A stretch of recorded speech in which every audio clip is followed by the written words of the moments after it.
Hello Gemini! Welcome dito sa aking channel, Kapalaran 888 Gemini. Alamin natin ang past, present, and future message para sa lahat ng Gemini. Kung bago kayo sa channel ko, please huwag nang kakalimutan na i-like and share, i-subscribe. I-press ang notification bell button guys para kayong unang makapanood sa ating mga videos na ina-upload araw-araw. Okay, past. Hanapin natin yung future mo, present, future. Okay, ang dami na ito Kunin natin to sa current situation mo.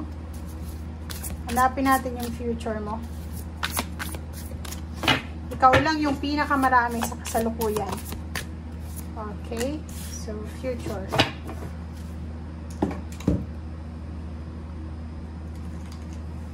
Tingnan natin ang challenges mo, Gemini. Wow, 29. Ang challenges mo dito is yung manifestation ng relationship. Palagi kang iniiwan. Or parang sa relationship to, or nahirapan kang mag-relax. Nahirapan kang mag-meditate. Concentration. Yun yung parang kulang sa'yo.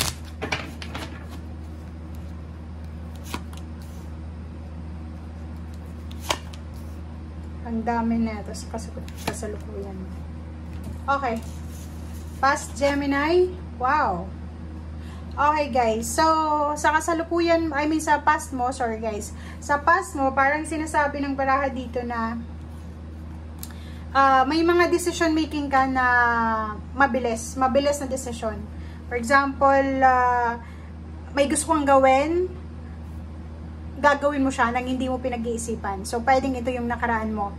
And, dahil dyan sa pagiging sobrang aggressive, impulsive na mindset or individual, palagi kang nandun sa illusion ng entrapment. Like, for example, relationship, Gemini.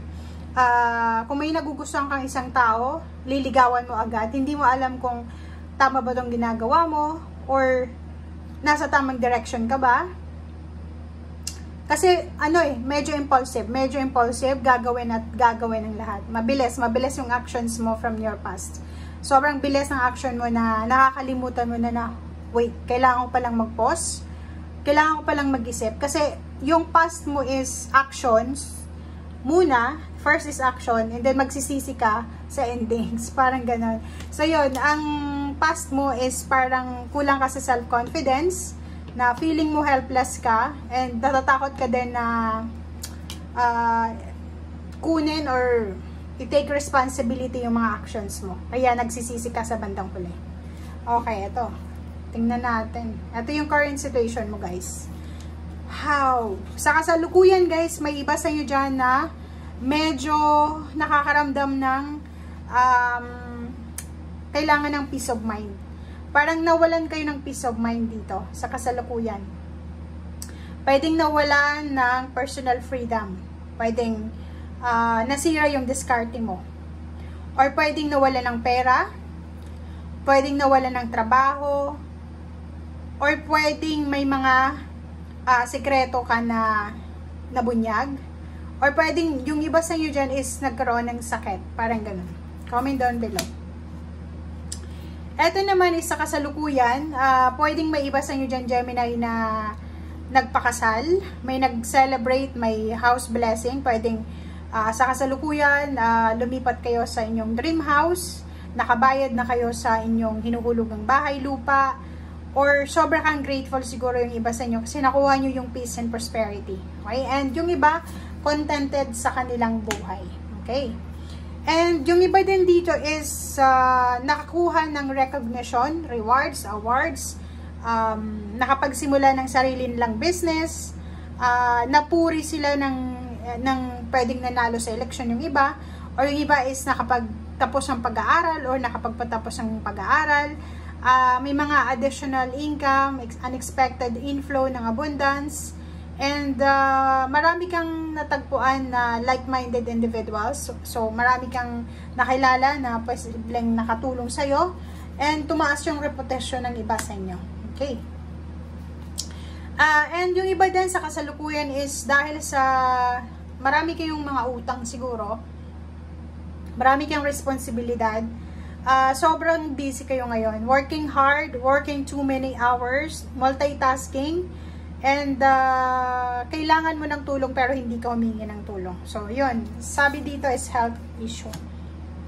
So, pwedeng sa kasalukuyan, dahil sa sobrang mong pagtatrabaho, like 24 hours kang nagtatrabaho, weekends, weekdays, nagtatrabaho ka, pwedeng may mga health problems ka due to stress or sakit ng katawan kasi hindi ka makatulog, busy ka sa pagtatrabaho, busy ka sa paghahanap ng pera, parang yun yung problema mo. And yung iba din sa inyo dito is may mga nakaaway kayo sa kasalukuyan, may mga relationship na nasira sa kasalukuyan na kailangan mo nang i-let go siya. Dito sinasabi na posibleng marami kang nasaktan or ikaw din may nasaktan ka. Okay? But sinasabi ng baraha sa'yo dito na great sadness that will heal with time, pero hindi natin to pwedeng puwersahin sa ngayon. So yun, namnamin mo daw yung sakit. Okay, and justice sa kasalukuyan, pwedeng yung iba sa inyo dyan, kung kayo ay self-employed, may kontrata, or pwedeng may business, marami kayong kontrata na settle sa kasalukuyan. Yung iba sa inyo dyan, maraming papeles na kailangan na sikasuhin. Pwedeng may kaso din na kinakaharap, parang ganun, comment down below. Or pwedeng meron tayo ditong dokumento na inaayos. And yung future mo is the dreamer. So, ang future mo, since ang daming nangyari sa kasalukuyan mo, ang future mo is magsisimula ka ng bago, 'di ba? Sobra-sobra yung tiwala mo sa sarili sa future, magiging sobrang courageous ka, yung self-confidence mo na wala ka sa past ay posibleng makuha mo yan. And dito sinasabi na hindi ka matatakot sa future mo, gagawin mo kung ano yung gusto mo, isasabuhay mo lahat ng mga pangarap mo.